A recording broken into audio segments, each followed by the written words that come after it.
at the door who checked IDs was just 16. It was not a place for law-abiding citizens. Jackie Jones, he had him a habit, just couldn't stop. Said, give me $500, I say my Les Paul Gold Top. I drove my daddy's car down to Ross Avenue and I sold it. I guess I should have told him. He alluded to the police that someone stole it. It was just the first of many bad decisions I was to make for the next 20 years. Oh, but I had me a guitar.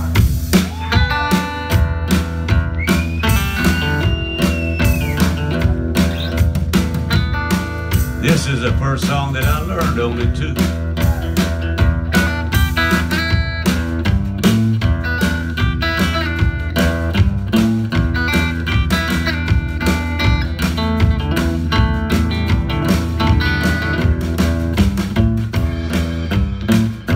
Let me tell you something. You people, you look nice and everything, but I bet most of you, and I'm pretty sure I can tell which ones,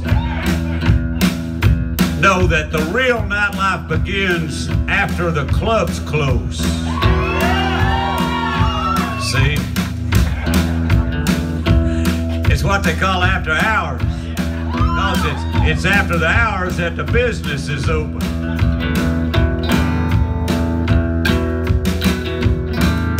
At 2 a.m. and everybody's gone, but the band, the dealers, and Jack Jones.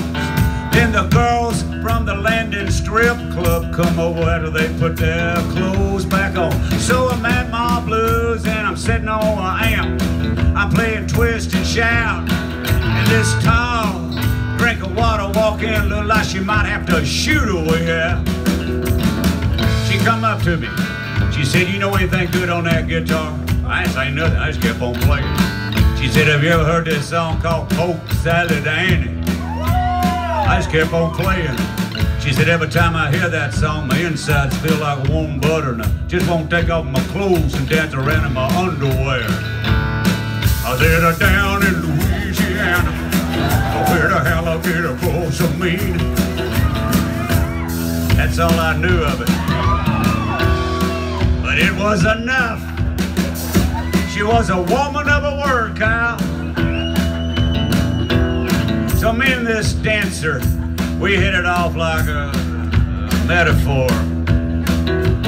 Like a metaphor for a hydrogen bomb. We was enriched uranium, supercritical mass. We was a chain reaction. It was love and lust, mostly lust, but a mutual attraction. So there I was, boys, at 21 years old. I had it all. I had a fine, a stripper, a girlfriend, and a gold top Les Paul. Ah, the future. Oh, it looked promising. But there were dark clouds on the horizon. She was a beautiful girl, but she liked to drink a lot of tequila.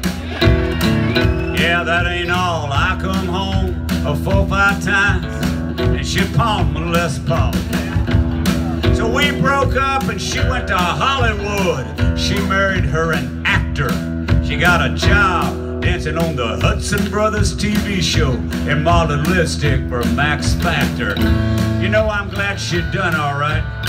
I got over her eventually. I am glad she done all right. Well, now me, I never really busted through the gates into the big time as a rock and roll star. For 40 years I just carried around an old gold top guitar. But love and fate are mysterious things in this spunky old world. It was 27 years ago I ended up marrying the Mother Blues door girl. We had us a boy, and he 22, and he playing guitar, and he ended up with my Les Paul Gold Top. He couldn't be here tonight. He got a research paper due. But I I'm very, very grateful to share the stage with Kyle Snyder tonight on them drums over there. He laying down a groove that you could hammer nails with if you was so inclined. And I'm an old cat, man, but I'm very, very grateful that I'm still able to write these old songs, and I'm extremely grateful I'm able to travel around and play them for people. I am very, very grateful that people come out and hear me play my songs. And you know, the days that I keep my gratitude higher than my expectations, I have really good days. And this has been a damn fine day.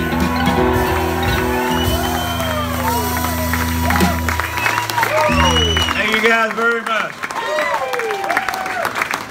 Well, I need to explain something here. I'm not like showing off or bragging or anything, but I need to explain something because I had a bunch of my buddies in Austin give me a really hard time.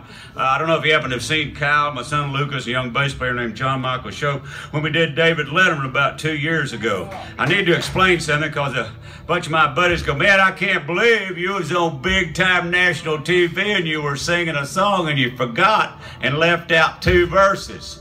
We did that on purpose because of a time limit. We just didn't forget. What happened was 2 years ago, Logan, who's my agent, she gets his phone call, says, this is Jennifer from Worldwide Pants. And David Letterman would like to know if Ray Wiley would appear on his TV show January 9th and sing the song Mother Blues. So Logan said, well, let me check his calendar and make sure he's not doing a happy hour gig in Waco.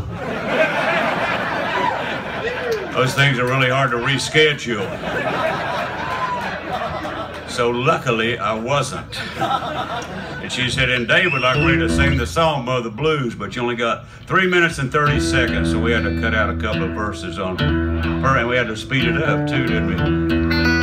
So anyhow, I just didn't forget. Where I live in Wimberley, Texas, in order to get over New Braunfels, Texas, you got to go across Purgatory Road, which is just kind of it's an ugly part of the thing there. So anyhow, I'm in my van one day and I'm driving on Purgatory Road and I'm listening to some Lightning Hopkins, which I do a lot. And so anyhow, I'm driving along, I listen to Lightning Hopkins, all of a sudden I look out the window and I see this crow land on this fence post and the crow starts cawing.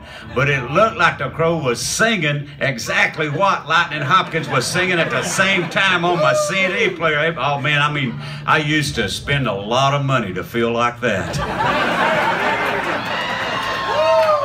And there it was. Not no more. So anyhow, the next song came on, was this song by Sam Cooke. And I remember when I was in high school, the tragedy of Sam Cooke, and I followed the trial in the paper, and I thought it was kind of, sketchy when the verdict came back. Then later on, Sam Cooke's family thought there was a cover-up, that maybe there were some, that the verdict, they didn't dig deep enough, that maybe there were some of these nightclub hoodlum music publishing gangsters kind of involved. And I kind of kept up with that for a while and read about what they thought about that. Then the next song came on, this song I'd written about my family being gamblers and bootleggers and fortune tellers and carnies up in southeastern Oklahoma when I was a kid. Anyhow, Lightning Hopkins, this Black Crows, Sam Cooke, and my family kind of twirled around my head while I'm driving. And I came up with this little ditty.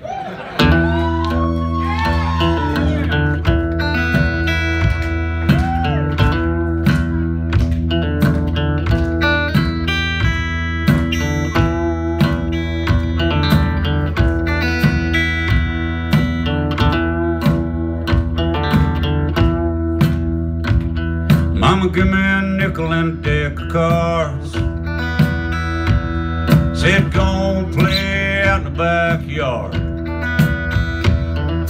Walking down the alley called my Uncle Lonnie. Said, well, let me teach you about 3-card money. Take ace of hearts and 2 black queens. Flip them over so they can't be seen. Spin them around 4 or 5 times. Bet a nickel, find an ace, win a dime. 20 minutes later I had $35 singing ain't misbehaving by the great fat squatter. I believe gonna count my blessings. I believe I'm gonna count my blessings.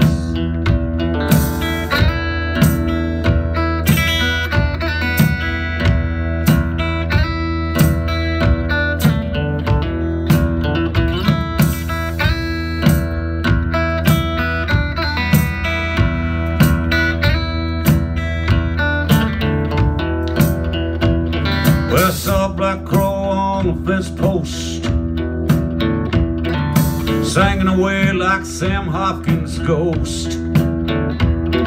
You sang when you say I ain't breathing no more. Nail my feathers to the old barn door. I drag my carcass up behind the shed, just make sure you're pretty sure I'm dead. Ask a Ouija board if you can't quite tell, or if I start to stink like the floors in hell. Go to Navasota after I done dine, it don't do you no good. Sitting around crying, I believe I'm gonna count my blessings. I believe I'm gonna count my blessings.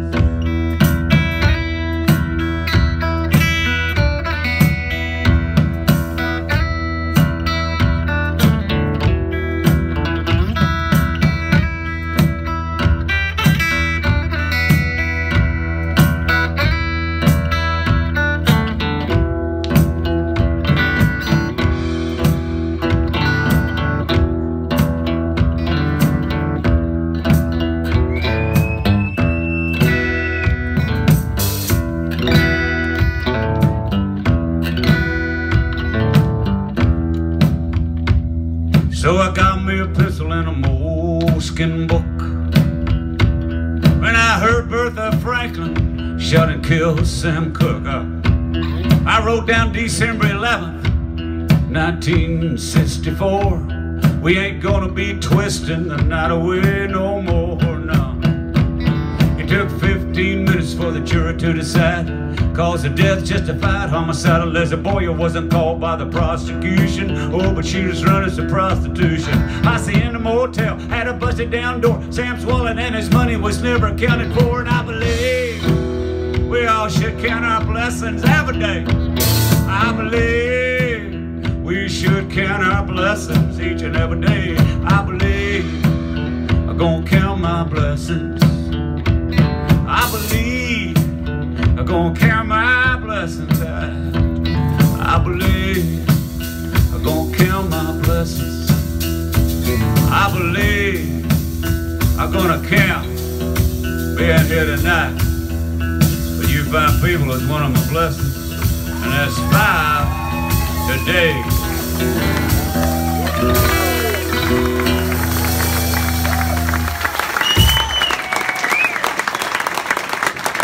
Thank you guys very much. We were really glad to be here.